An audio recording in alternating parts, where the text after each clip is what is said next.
Hey guys, my name is Samcrac, and I solemnly swear to drive our busted salvage auction Ferrari at one point in this video, even though it smokes from the engine bay after startup and its main electrical fault hasn't been rectified. There is a little bit of good news. I exchanged emails with the previous owner of the Ferrari, and I can replicate this car's main problem pretty much 100% of the time.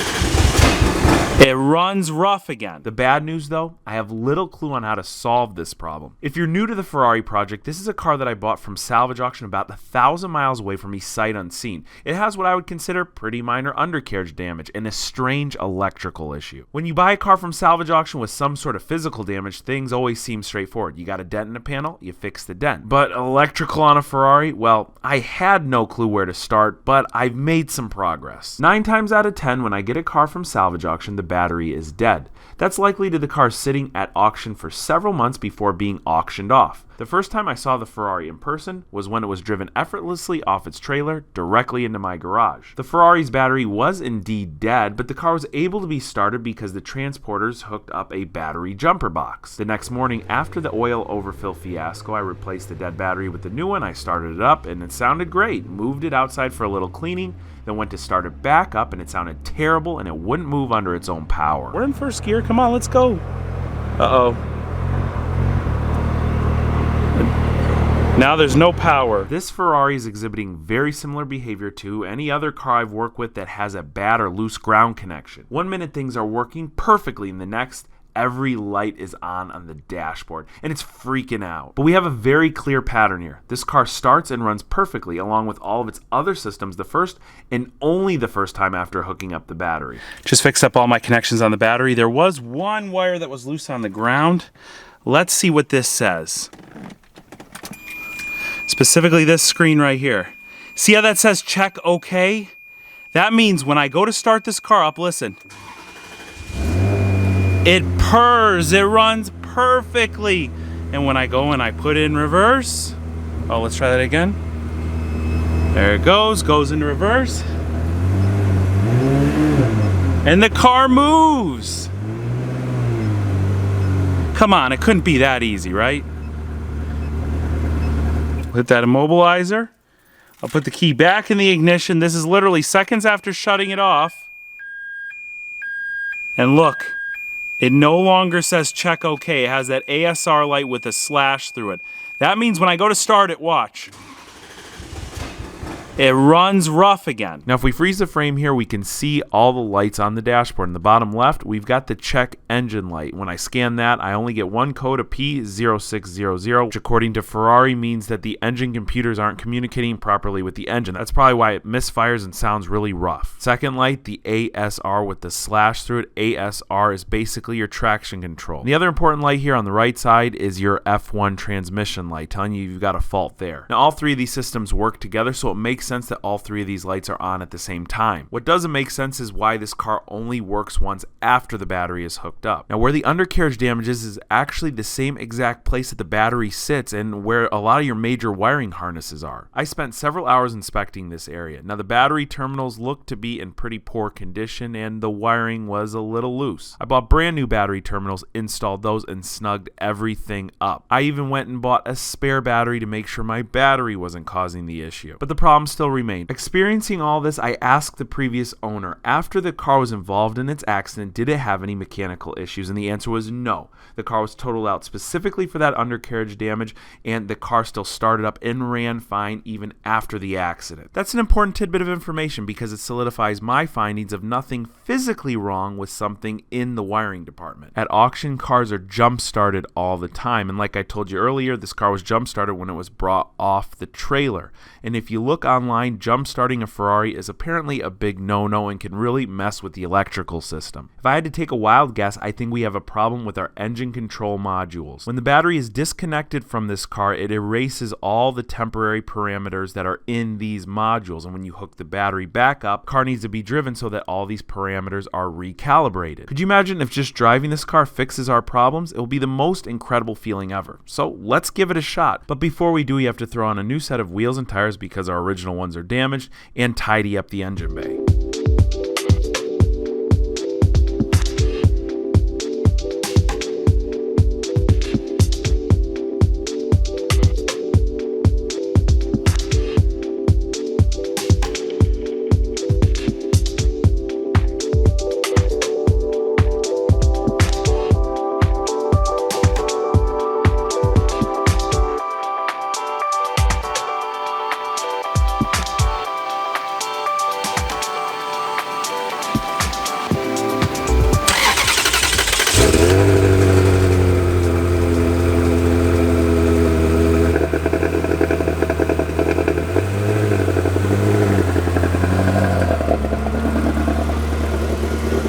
We've got the Verde British Racing 360 parked next to the Verde British Racing F250. That's right, I bought this car specifically to match. No, I didn't at all. So if we know that this car will start every time, the first time the battery is hooked up, why don't we just try and drive it? That's exactly what we're gonna do, but we're gonna let this car idle for a few minutes. You see, I read a support article online that said that after the battery has been pulled in these cars, it resets all the ECUs and they need time to adapt.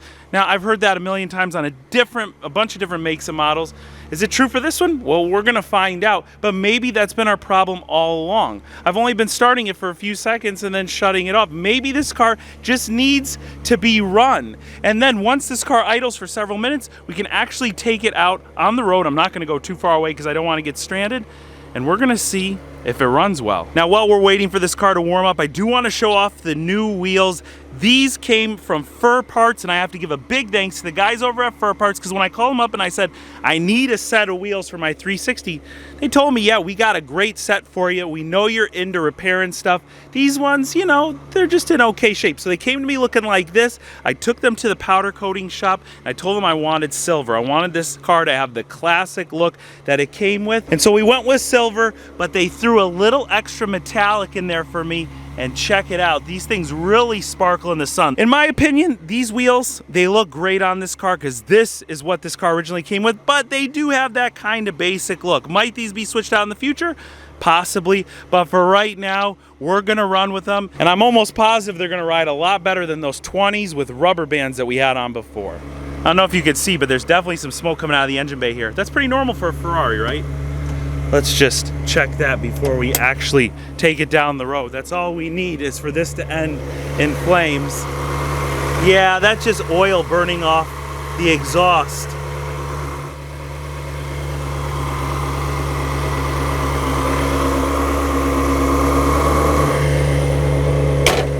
We're sending it. A little bit of smoke never hurt anybody. Rolls way better now that the tires are actually inflated, and there is a good amount of smoke coming from the rear, but again, I just think that that's all the engine oil that's left over on the exhaust. We're going to put in first. Here we go.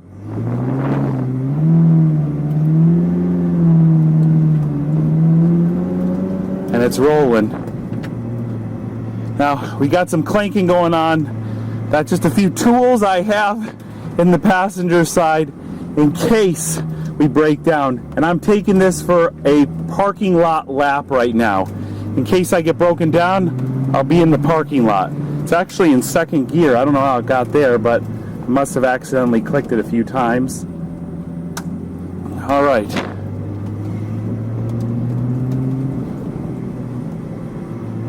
All right, I want to keep this car rolling. Oh, there was a little bit of a surge in power there. Okay, it's really jumpy. I don't know if that's me or not, but you know what's funny is the only other time I drove a Ferrari, it was a race car, and that's exactly how the throttle was, but you know, this is more of a consumer Ferrari, so I'm assuming that's not how it's supposed to feel. All right, well, there's third gear, and I'll drop it back down in a second. Again, we're going to take another parking lot lap here because I am not sure that I want to get stuck today.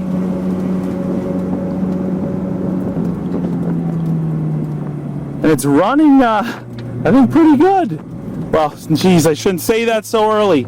Let's just keep on taking a few laps here and see how this goes. I'm also keeping the windows open in case it does catch on fire, so I have an exit way out of the car in case the electrical is screwy. All right, we're coming to a stop. I'm going to drop it in first. This car seems to maybe shift itself a little bit if you're just lugging it in first. All right, so here's a little bit of gas in first, but we don't want to go too fast. And I'll be honest, I don't know if maybe there is something wrong with the clutch or something, but it doesn't shift like a really fast transmission like you'd expect in F1. People complain about the speed of shifting in this car. Maybe that's what they're complaining about. We're going to do another parking lot lap. It's downshifting pretty quick, but the upshifts, my gosh, are they really, really slow. This is exciting and terrifying at the same time. It really, really rides like a race car. Extremely stiff, extremely rigid. It's amazing how flat this car is, even though it's got a convertible top. I'm very, very impressed. And mind you, it's 15 years old. All right. Now we're going to take it to a dead stop here and see what it does. Okay, it downshifts to first on its own. Since I don't have a good feel of first gear, I'm probably going to short shift into second here. Yep. That first to second shift is really slow. Now I'm going to open up a little bit more. Yeah, there's a huge, huge delay in shifting. Again, wow. Somebody let me know in the comments section, is that normal for this car? Now there is a sport mode. Let me see if I can click it on. Okay, sport mode's now on now. All right, here's third. Wow. As you see, we've graduated from the parking lot. We're now on actual road, still close to where we need to be, and it's working. And it's downshifting and everything. Guys, what is amazing right now, there are literally no check engine codes or anything.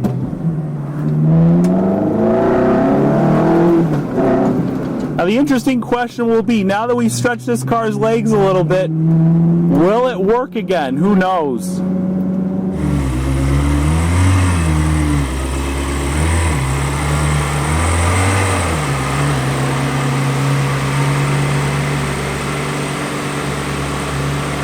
The second moment of truth with our Ferrari. Will it give us trouble now? Has it warmed up? Are we okay? Do you understand that you're at a better home now? Let's see here. Gotta close the door first. Foot on the brake. Key in the ignition.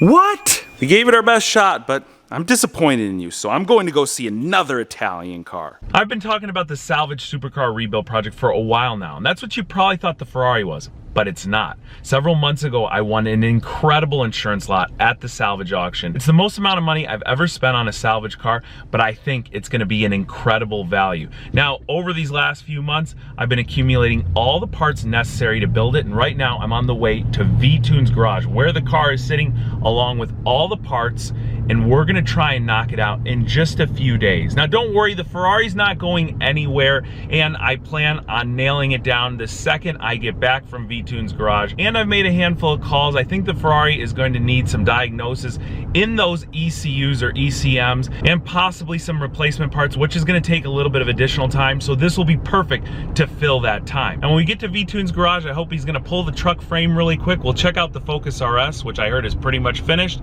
and then I'll give you a little sneak peek of the new project. This is like when I go to a salvage yard. We've got an Audi S4 right up front, Civic Si, the CTS V, which is really cool, a couple E46 M3s back there, but this is an awesome, awesome project V-Tune's been working on. The BMW M4, looks like he's getting it ready for paint. You know, this quarter had like a few little dents in it. He got it all taken out with paintless dent repair.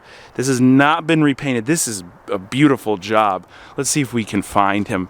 Check out the Focus RS. He told me that it's pretty much done. All I see is that the rear valance is off of it. V, you in here somewhere? Hey man.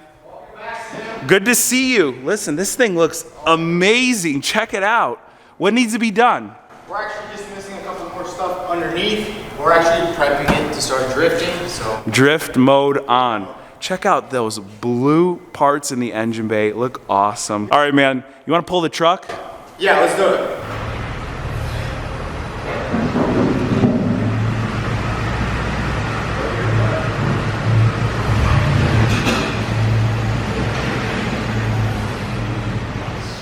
So we have the truck on the frame, everything is strapped down, ready to go. We're gonna start off by pulling the right side frame rail right here. As you can see, it took a nice little impact right here. This bracket is bent. We're gonna just grab it right here and try pulling it over. So it's the right side frame rail because we're looking at it and that's the right? Yeah, this is the right one. Got it, the right side frame rail, we're gonna pull that. Why is it moving so easy?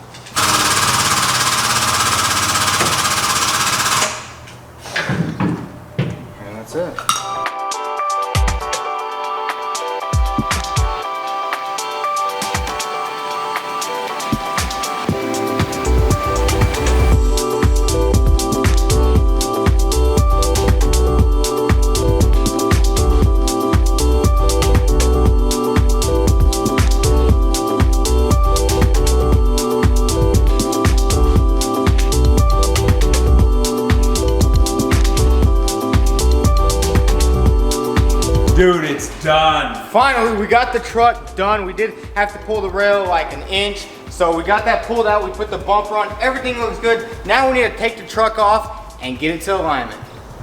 It's never gonna drive in a straight line. So in a little bit over 24 hours, we drove the Ferrari. We traveled 8 hours to the V-Tune garage. We pulled the frame on the truck and finished that completely. And now we're getting ready for the Salvage Supercar rebuild project. I want to thank this guy right here, V-Tune. Make sure you check him out on YouTube at V-Tune Garage. and follow us both on Instagram. I'm going to put them up right here. Just click the links in the description box below. If you enjoyed this video, be sure to give it a huge like. Make sure maybe you have those notifications on so you know when this goes live up next. Thank you all for watching today, and we'll catch you very soon.